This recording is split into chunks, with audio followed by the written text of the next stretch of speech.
bagaimana Rasulullah itu mampu ya menjadikan orang yang sangat biasa gitu ya, bahkan rendah gitu ya, menjadi orang yang sangat hebat luar biasa. Nah itu adalah kemampuan pendidik. Bagaimana mendapatkan SDM dosen. SDM dosen. Ya. Jadi antusiasme masyarakat untuk belajar agama itu demikian tinggi. Gitu.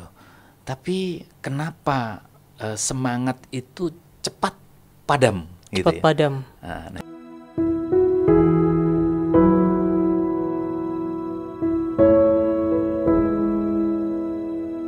Lembaga pendidikan merupakan sebuah wadah di mana generasi peradaban dibentuk di dalamnya. Banyak dinamika di dalamnya, dan bagaimana sih lembaga pendidikan Islam itu dikelola dari zaman ke zaman. Saya sudah bersama Al-Ustadz Ahmad Rofi Syamsuri MA. Assalamualaikum Ustaz. Waalaikumsalam warahmatullahi wabarakatuh. Apa kabar Ustaz? Alhamdulillah. Masya Allah. Terima kasih sudah hadir di Beyond Hikmah Ustaz. Alhamdulillah. Alhamdulillah. Jadi kita akan berbicara seputar lembaga pendidikan Islam. Teman-teman sekalian, FYI, Al-Ustadz Ahmad Rofi Syamsuri MA ini adalah seorang yang berpengalaman dalam mengelola lembaga pendidikan Islam. Dan lembaga pendidikan Islam yang cukup terkenal yang beliau kelola dan cukup lama, sejak pertama kalau nggak salah, ini spill dikit dulu ini. Sejak pertama kali dibentuk, dari mulai mahat, dari mulai berbentuk kampus, kemudian terbentuklah kampus dan seterusnya, itu beliau yang mimpin, beliau yang kelola. Ini luar biasa. Ini kita coba dengar cerita dari Ustadz Ahmad Rofi Syamsuri. Bagaimana Ustadz? Ini pengalaman Ustadz mengelola lembaga pendidikan Islam. Ya, saya mulai masuk di sini tahun 91. Tahun 91. Iya, Al-Hikmah itu didirikan tahun 89. 89. Oh, 10 tahun kemudian saya baru lahir, Ustaz. Jadi 89 akhir ya, semester 2. Jadi 90 91 saya sudah ada di sini. Waktu itu saya masuk itu sudah ada banyak sekali mahasiswa. Udah ada 8 kelas mahasiswa. Ya. Ini saat itu berbentuk kampus atau? Oh belum. Oh belum. Masih lembaga, namanya lembaga dakwah. Lembaga dakwah. Lembaga dakwah Al-Hikmah. Jadi lembaga dakwah Al-Hikmah ini unik, ya. Dulu didirikan itu atas keresahan para masyayikh, ya, para ustadz, para ulama yang kuliahnya di Timur Tengah. Oke. Gitu. Tapi ketika pulang ke sini itu mendapatkan fenomena yang aneh gitu ya. Semangat masyarakat untuk belajar agama itu demikian tinggi. Gitu. Tapi semangat ini tidak bertahan lama. Gitu. Ada sebuah lembaga yang begitu membuka pendaftaran merekrut mahasiswa itu bisa dapat 5 kelas, 6 kelas. Cukup antusias berarti ya? Oh iya, antusias tinggi. Tapi begitu semester kedua itu mulai separohnya hilang. Oh, seleksi alam, Ustaz. Semester ketiga udah habis, paling tinggal 1 kelas. Itu. Jadi yang gugur itu terlalu banyak, 4 kelas. Dan itu rata-rata lembaga pendidikan begitu. Rata-rata. Iya. Lembaga pendidikan Islam ya waktu itu ya. Jadi antusiasme masyarakat untuk belajar agama itu demikian tinggi. Gitu. Tapi kenapa semangat itu cepat padam? Cepat gitu padam. Nah, menarik nih. Ya. Itu makanya para masyayikh kita, para ulama kita yang penggagas ini akhirnya berdiskusi panjang tuh. Berdiskusi panjang dan kemudian mereka eh, mencoba merumuskan sebuah kurikulum. Nah, karena latar belakang mereka ini dari Timur Tengah semuanya, ada yang dari Mesir, ada yang dari Yordan, ada yang dari Madinah, ya, ada yang dari Riyadh, itu. Maka mereka akhirnya mengumpulkan kurikulum itu dan dibandingkan, terus kemudian diambil yang kira-kira paling cocok untuk masyarakat Indonesia. Nah, itu. Jadilah sebuah kurikulum pada 89 itu jadi uji coba. Kemudian angkatan pertama itu alhamdulillah ada satu kelas ikhwan dan satu kelas akhwat. Satu kelas putra dan satu kelas putri. Gitu. Terus ternyata itu semester berikutnya itu jadi dibukanya itu tiap semester dibuka pendaftaran baru. Itu semester berikutnya itu sudah 4 kelas, 2. Kelas. Berarti dalam 1 tahun tuh ada 6 kelas berarti Iya, masuk sudah ya? 6 kelas. Ya, semester kedua itu yang daftar sudah 4 kelas. Sudah 4 kelas Iya. totalnya. Totalnya jadi semuanya 6 kelas. Oke. Nah, putra 2, putri 2. Ya, seimbang kayak gitu. Pendaftaran ketiga itu membludak menjadi 8 kelas. Wow. Sangat antusias ya berarti. Nah, pendaftaran keempat tuh di situ saya masuk.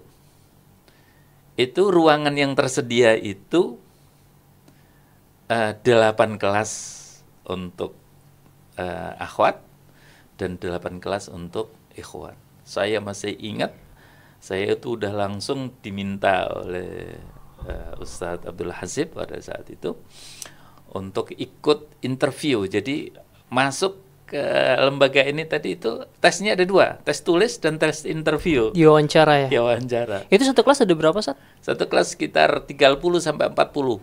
Wah, luar biasa. Kelas gede, kelas besar. Kelas besar berarti. Iya. Tapi ngomongin antusias, Sat, pada saat itu di Jakarta, Ya. itu emang lembaga Islam lain cuman Al-Hikmah doang? Oh enggak. Enggak. Banyak. Banyak juga Banyak pada saat sekali. itu. Banyak sekali itu. Tapi modelnya seperti itu. Oke. Modelnya 1 semester udah pada berguguran. Oke. Semester kedua udah habis. Siklusnya gitu ya, Iya, siklusnya. gitu. Nah, alhamdulillah yang Al-Hikmah ini bertahan. Bertahan. Iya, bertahan. Jadi sampai kebingungan. Ini mahasiswa sebanyak ini tempatnya gimana ini? Jadi dibuka itu 2 pekan dibuka pendaftaran. Itu 1 pekan itu kita udah capek interview dan kemudian ruangan kelasnya nggak ada. Kalau diterusin itu bisa sampai kita bisa dapat mungkin lebih banyak lagi. Membludak katanya. Membludak banyak sekali. Oh ya, Nah, berarti itu menarik juga itu ya. itu kisah cikal bakal lembaga ini ya, Staidi Al-Hikmah ini. Staidi Al-Hikmah. Nah, dulu namanya masih Ma'had atau Lembaga Dakwah Al-Hikmah. Oke.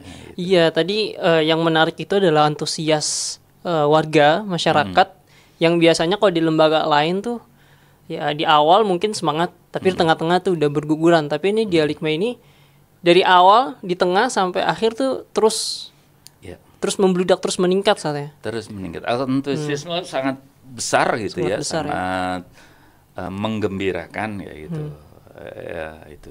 Apa keunikan atau kekhasan yang membuat masyarakat ini, mahasiswa ini itu ingin terus menetap gitu di Al-Hikmah? Ya, apa ini kira-kira? menurut analisa saya ya, ini tidak lepas dari satu kurikulum yang dibikin oleh para masyayikh itu sesuai dengan kebutuhan masyarakat. Oke. Yang kedua, kualitas dosennya. Oh ya, tadi dari luar ya, dari yang lulusan Ya. luar negeri juga. Dosennya itu memang antara pengetahuan ya, antara ilmu dan amalnya itu memang seimbang begitu. Itu dia tuh. Memang menarik sih di situ. Ya Pak, kalau ngelihat guru teori dengan prakteknya tuh sejalur tuh kayaknya adem aja ngelihatnya. Iya. Membuat Jadi kita pun sendiri kan kita itu perlu figur ya, perlu contoh nyata itu. Ketika kita melihat dosen kita itu, subhanallah ini ilmu antara ilmunya dengan amaliyahnya itu memang sesuai kayak begitu. Maka kita semakin bertambah yakin di situ dan ilmu kita menjadi mantap ya kayak itu ya, menjadi meresap dalam keyakinan kita kayak gitu. Dan itu yang sangat penting itu. Masya Allah. Iya ya, ada sepakat, betul sekali Ustaz.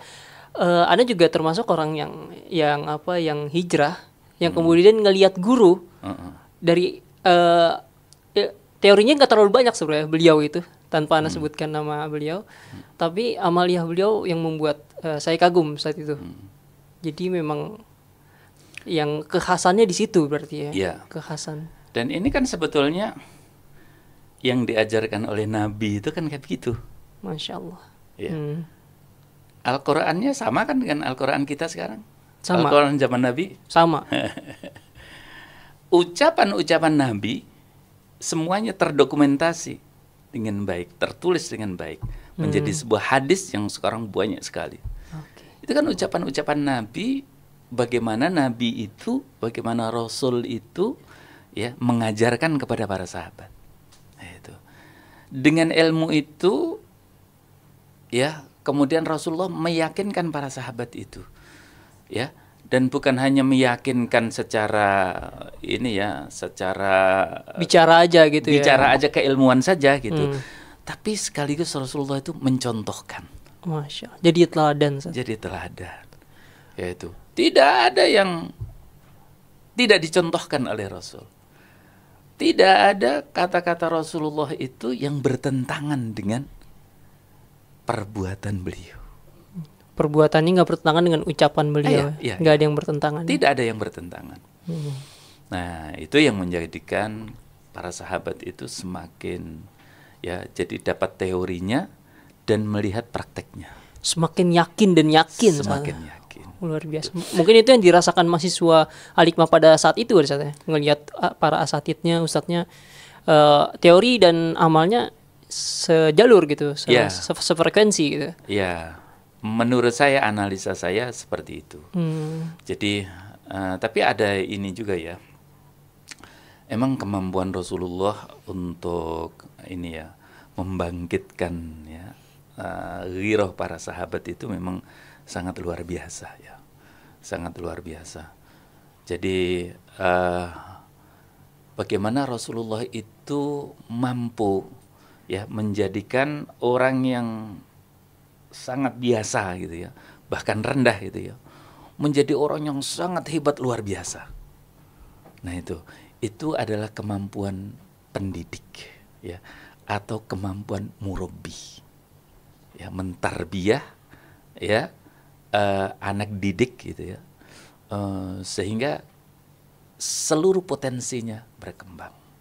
Nah, seorang guru ya, seorang dosen harus punya ini nih gitu. Jadi ilmu tadi ya, terus kemudian dia juga menjadi teladan ya itu ya, dan ditambah satu keterampilan untuk ya mendidik itu tadi itu. Masya Allah. Nah itu Anda jadi merinding satu denger. Itu yang menjadikan ya kalau di zaman Rasul itu menghasilkan para sahabat yang sangat dahsyat, luar biasa.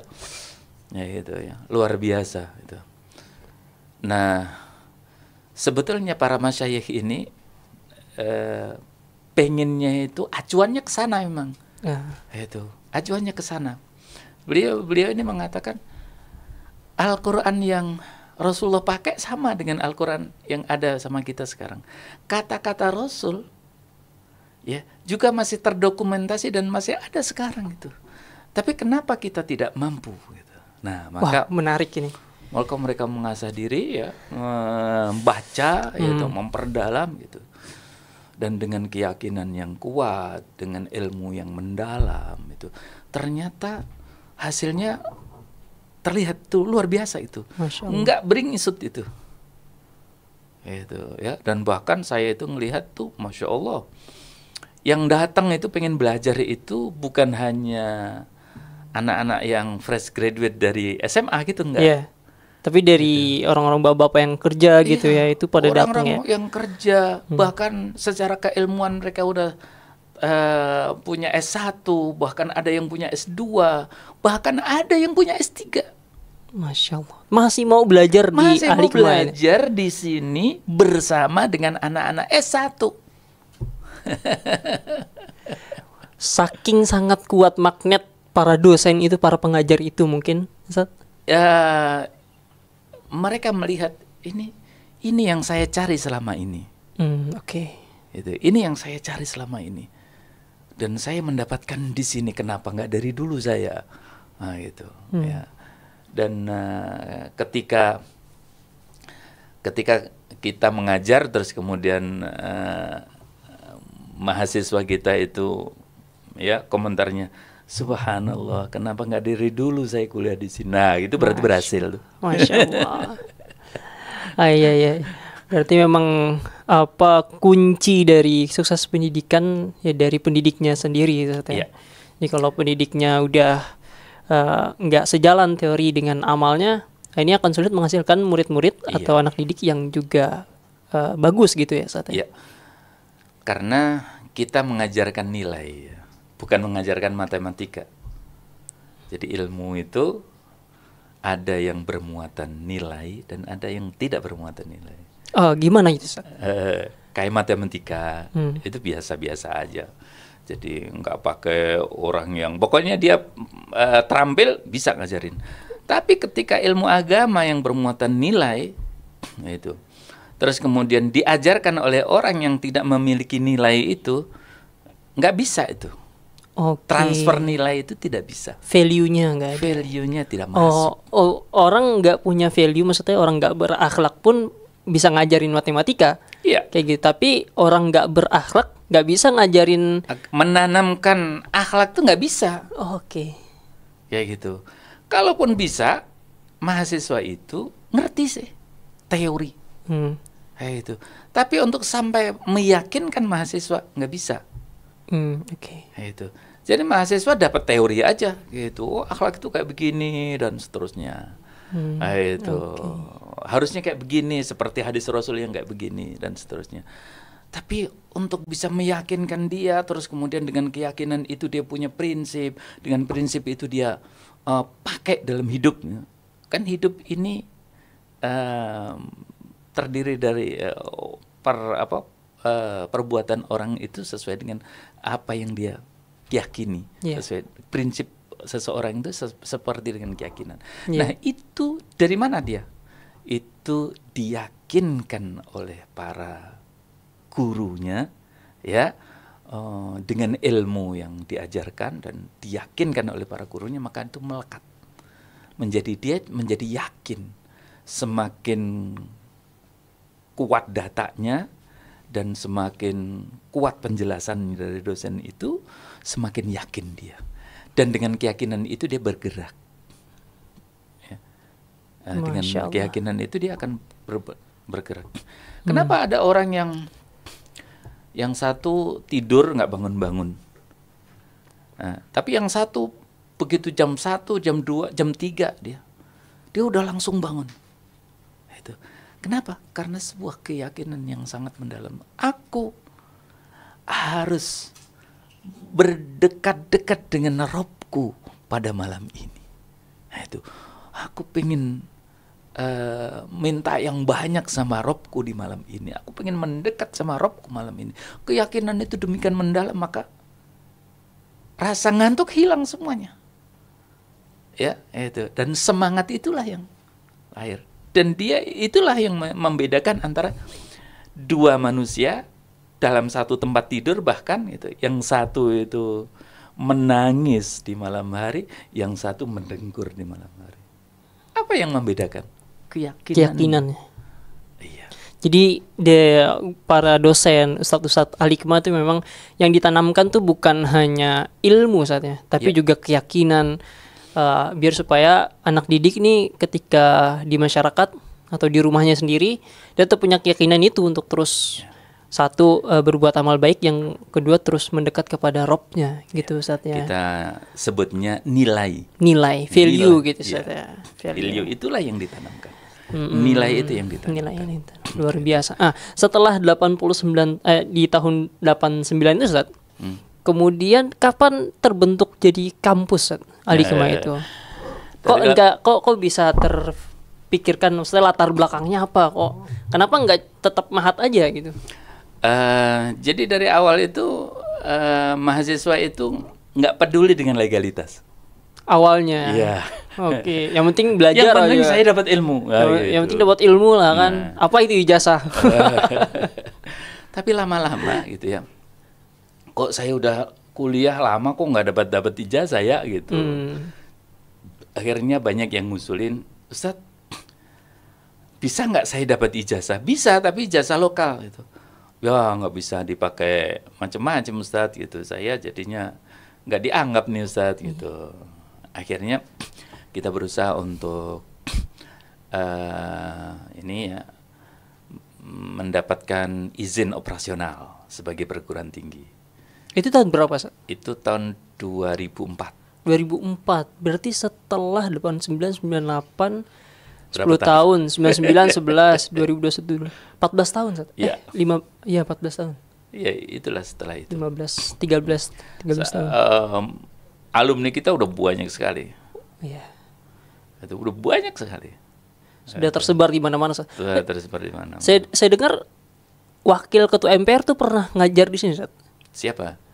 Ustadz Hidayat Nur Wahid. Oh ya? iya, iya. Oh, Beliau pernah pernah ngajar di sini. Luar biasa. Beliau pernah ngajar di sini, menjadi dosen di sini. Saat itu udah jadi perguruan tinggi. Oh, belum kayaknya. Oh, masih lembaga dakwah. Masih lembaga dakwah. Ya. Ya, luar biasa. Ini ngomong-ngomong, ini ngomongin kurikulum saat ini teman-teman udah dibawain sama Ustadz buku yang disusun sendiri saat ya. Ya, Buku sama beberapa dosen ada yang bantu nyusun ini. Nah, ini Lembaga Pengajaran Bahasa Arab LPBA Al-Hikmah. Ya. Arabia As-Sahla Bahasa Arab Muda. Buku panduan belajar bahasa Arab muda dan praktis. Nah, pertanyaannya saat kenapa enggak? Saya kan buku bahasa Arab kan banyak. Kenapa enggak pakai yang ada gitu? Ya, saya studi untuk itu panjang tuh. Jadi buku apa ya yang pas untuk mahasiswa Al-Hikmah itu? Kan karakternya mahasiswanya bukan mahasiswa yang kuliahnya itu intensif kayak gitu ya. Karena untuk belajar bahasa Arab itu sekarang ini yang tersedia, buku-buku yang tersedia itu hanya buku-buku untuk belajar intensif. Oke, padat ya. Gitu. Jadi kayak buku-buku pesantren itu ya. Jadi belajarnya padat kayak gitu. Nah, kan kita bahasa Arab cuman 1 jam dalam 1 pekan. Itu kita kan punya banyak mata kuliah. Iya. Nah, akhirnya kita cari nggak ada yang pas ya gitu ya.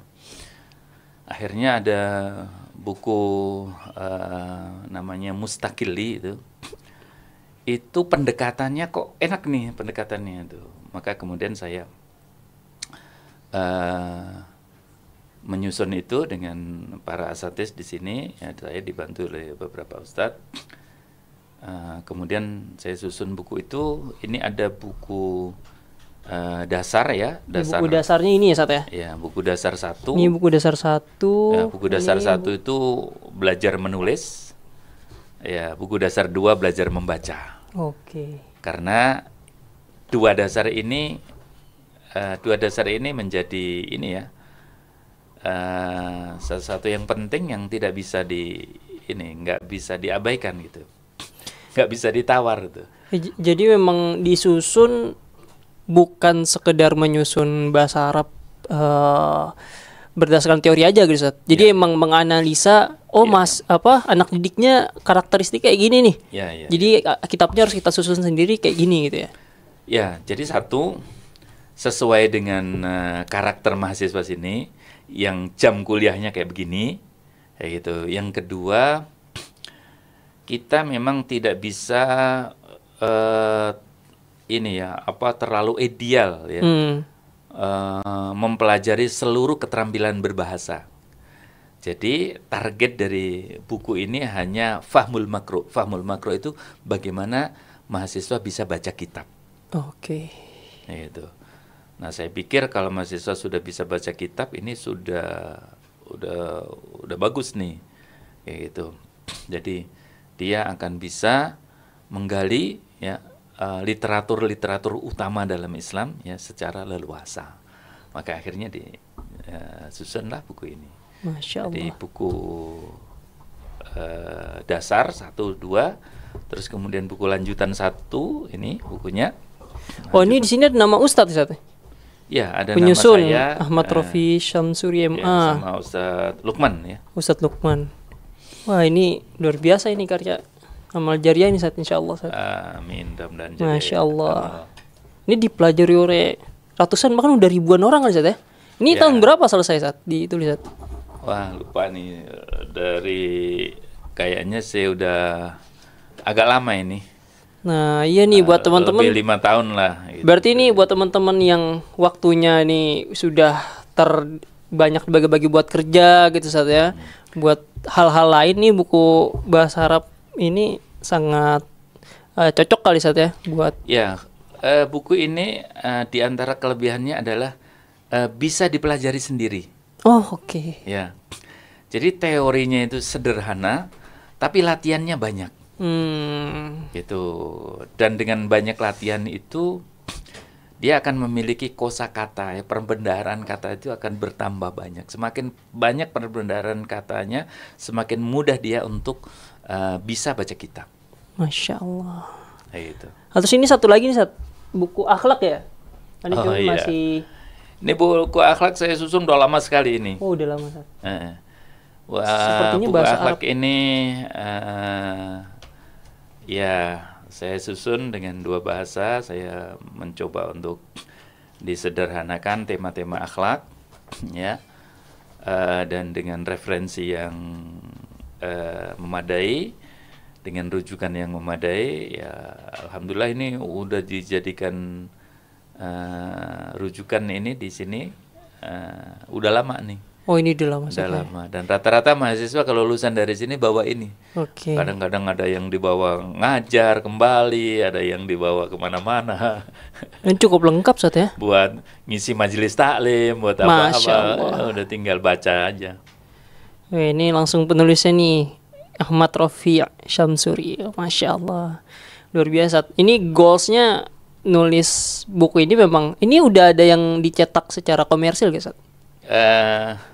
Atau Kayaknya belum nih. Oh, belum. Kayaknya belum nih. Mungkin barangkali teman-teman Hanya mau. kebutuhan ini aja, kebutuhan mahasiswa aja gitu. Oke. Luar biasa nih. Jarang-jarang nih buku. Tapi Bagus. ini cukup bagus, cukup lengkap ya gitu. Seseorang kalau mau membahas satu tema itu misalnya tema apa ya, syukur misalnya, udah lengkap ada di situ semua. Oke. Semua dalil-dalilnya, semua hadisnya, ayatnya ada semua, kata ulama, perkataan ulama ada semua di situ. Masya Dan Allah. sudah tersusun rapi. Nah, Udah ya. ada bahasa Arabnya, ada terjemahannya. Ada terjemahannya. Jadi kalau yang udah bisa bahasa Arab, terjemahannya tutup aja begini ya. Sat, kembali lagi soal pendidikan, lembaga pendidikan Sat. Apa sih tantangan terberat buat Ustadz yang berpengalaman mengelola lembaga pendidikan Islam selama puluhan tahun? Apa sih tantangan yang terberat mungkin? Ya. Jadi yang pertama adalah bagaimana mendapatkan SDM dosen. SDM dosen. Ya, SDM dosen itu tantangan yang paling berat. Ya gitu. SDM dosen sesuai dengan yang kita inginkan ya, gitu.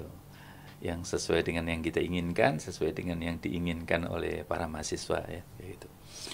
Jadi itu nomor satu tuh. Nomor satu dosennya susah gitu. Susah. Banyak yang daftar ke sini juga banyak gitu. S2, S3 banyak gitu. Tapi kita nggak berani. Kenapa, Ustaz? Ya itu tadi itu masalah mampu nggak gitu ya. Menselaraskan antara ilmu dan amal. Oh, Masya Allah. Satu. Berarti seleksinya ketat, Ustaz ya? Iya. Waduh. Yang kedua gitu Luar ya. biasa. Ini keterampilan untuk ini ya menjadi seorang pendidiknya yang bisa meyakinkan ilmu ya, mentransfer nilai tadi yang saya bilang itu tadi itu. Ini gimana gitu. Jadi kalau dia tidak memiliki latar belakang agama yang mendalam itu kita nggak berani. Masya Allah. Gitu. Karena kita pasti dikomplain sama mahasiswa. Oh, mahasiswa udah kritis ya? Iya, mahasiswa. Ya Ustadz, nggak dapat apa-apa, nggak enak nih Ustadz. Oh. Ganti dosen. Ya begitu. Mahasiswa itu nggak segan-segan tuh. Ustadz ganti dosen dong. Oh, oke. Gitu. Nggak segan-segan itu. Oh, jadi seleksinya tuh bukan karena mungkin portofolionya dikit gitu atau pengalaman dikit, tapi apa ya, keselarasan antara teori yang disampaikan dengan praktek gitu. Jadi tidak mampu memberikan sesuatu nilai tambah. Nilai tambah. Ya, dalam materi-materi yang disampaikan. Jadi datar aja gitu. Loh kalau kayak gitu mahasiswa ngantuk. Oke. Nah, itu. Tapi kalau dia kasih itu ya bumbu-bumbu untuk meyakinkan sebuah konsep dari Rasul, konsep dari Allah gitu ya. Wah, itu mahasiswa nggak ada yang tidur itu. Oh, iya. Itu nggak ada yang tidur itu. Kayak gitu.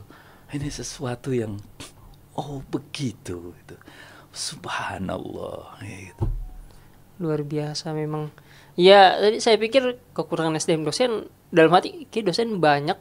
Oh, ternyata memang seleksinya diperketat gitu saat ini. Yeah. Jadi memang karena lembaga pendidikan ini fenomena pada saat ini mohon maaf ada dosen yang terlibat kekerasan seksual, kemudian ada dosen yang terlibat juga korupsi ada. Kemudian ada dosen juga ya di luar bahkan bukan di Jakarta. Kemudian ada dosen juga yang ringan tangan dengan mahasiswanya. Mungkin itu yang ditakuti sama Ustadz gitu selaku pimpinan lembaga pendidikan Al-Hikmah ini. Iya.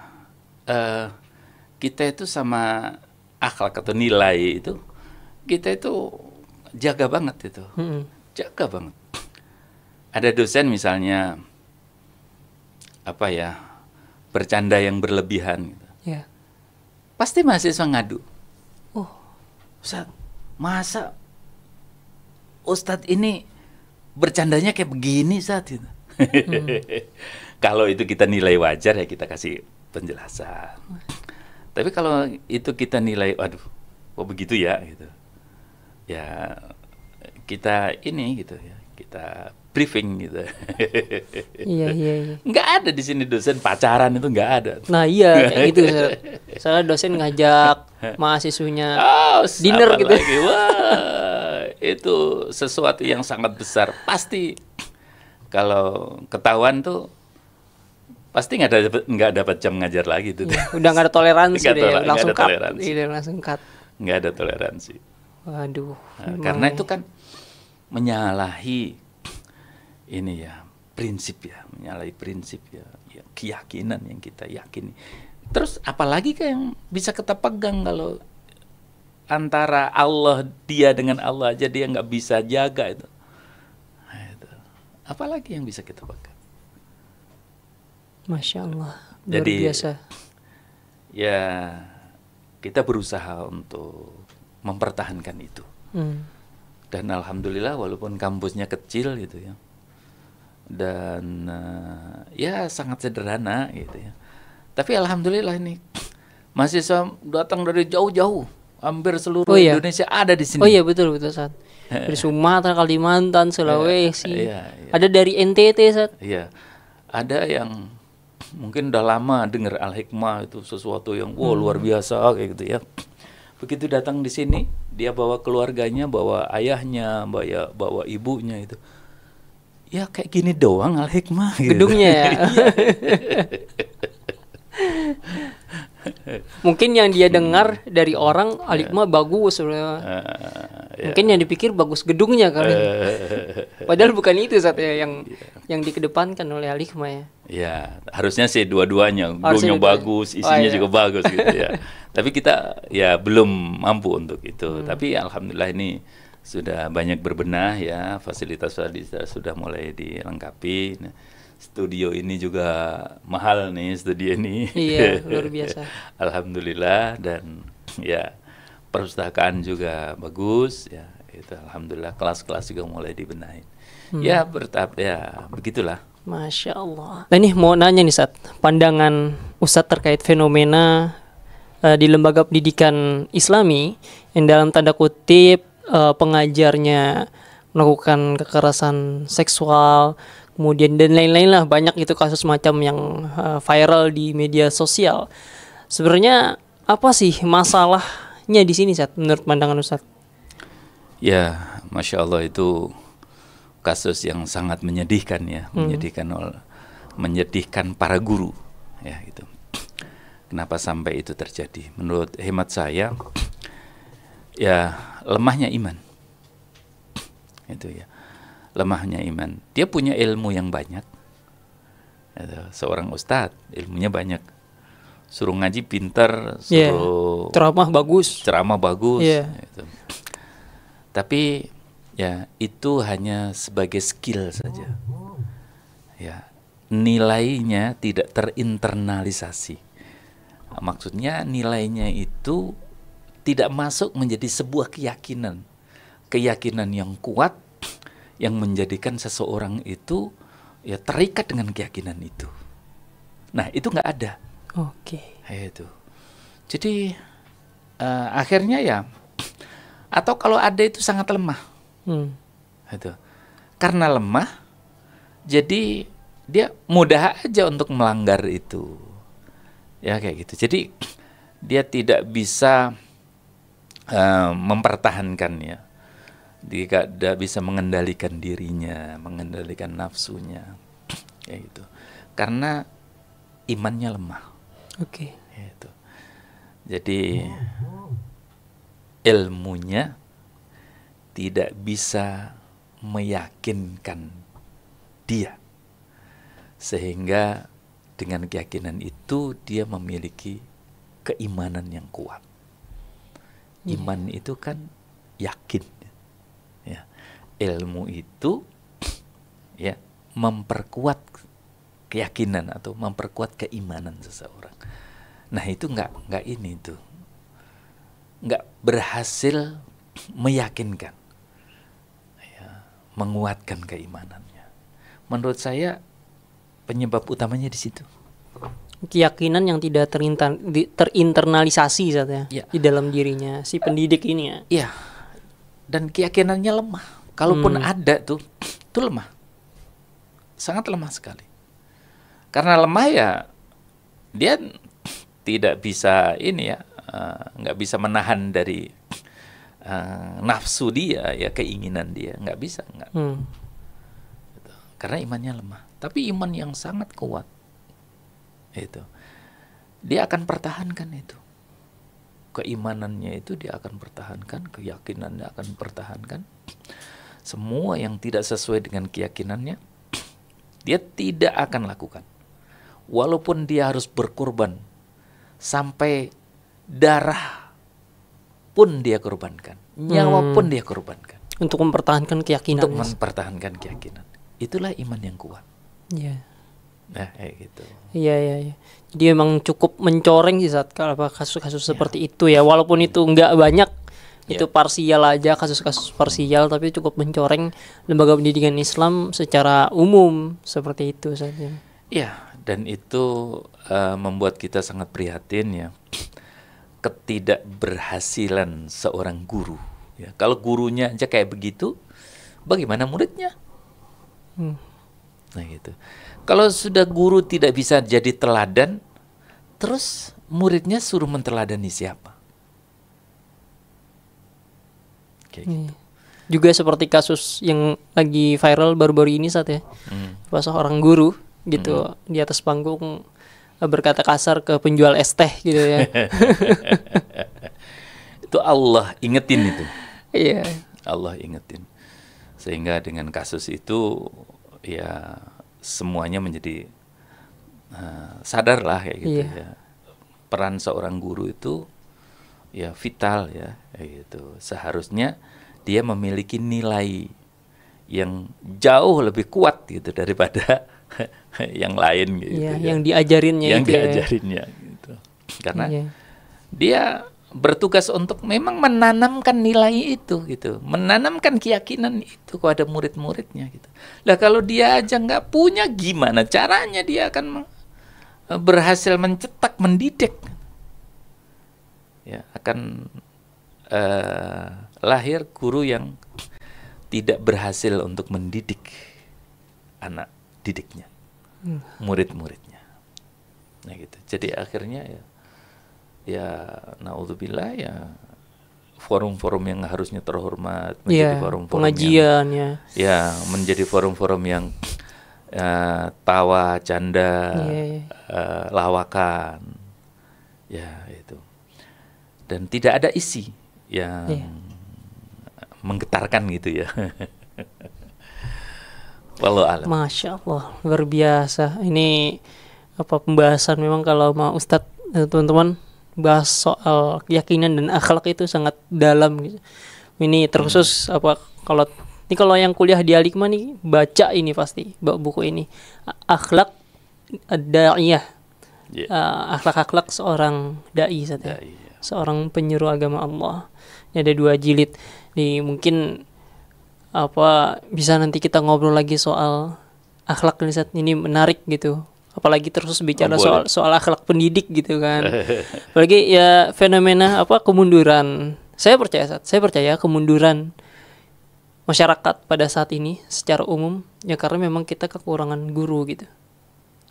Gurunya nggak sejahtera, apalagi ada gurunya yang sejahtera tapi malah melenceng gitu. Sudah diberikan nikmat berupa harta yang banyak tapi malah melenceng. Ini sepertinya memang kuncinya tadi yang disampaikan oleh Ustadz, akhlak di situ mungkin saatnya luar biasa. Oke, next time mungkin kita bakal ngobrol lagi Ustaz. Terima kasih. Insyaallah. Jazakallahu khairan. Insyaallah. Masya Allah, luar biasa. Ini beberapa kali saya merinding teman-teman membahas soal akhlak dan keyakinan karena memang begitu pentingnya buat kita pada saat ini, terkhusus para calon-calon guru dan calon orang tua tentu saja Ustaz. Oh iya. Orang tua adalah pendidik utama. Utama saatnya. Insya Allah tadi nanti kita ngobrol lagi Ustaz ya. Bersedia insya Allah. Insya Allah. Oke. Insya Allah. Terima kasih Ustaz. Assalamualaikum warahmatullahi wabarakatuh. Assalamualaikum warahmatullahi wabarakatuh. Jazakallahu khair. Menjadi lembaga terpercaya adalah visi Lajnas Mandiri Amal Insani. Terpercaya dalam pengelolaan dana sosial Islam di lingkungan Bank Mandiri dan masyarakat. Lajnas Mandiri Amal Insani berkomitmen untuk terus melakukan inovasi dan kolaborasi dalam mewujudkan kebermanfaatan zakat yang lebih luas.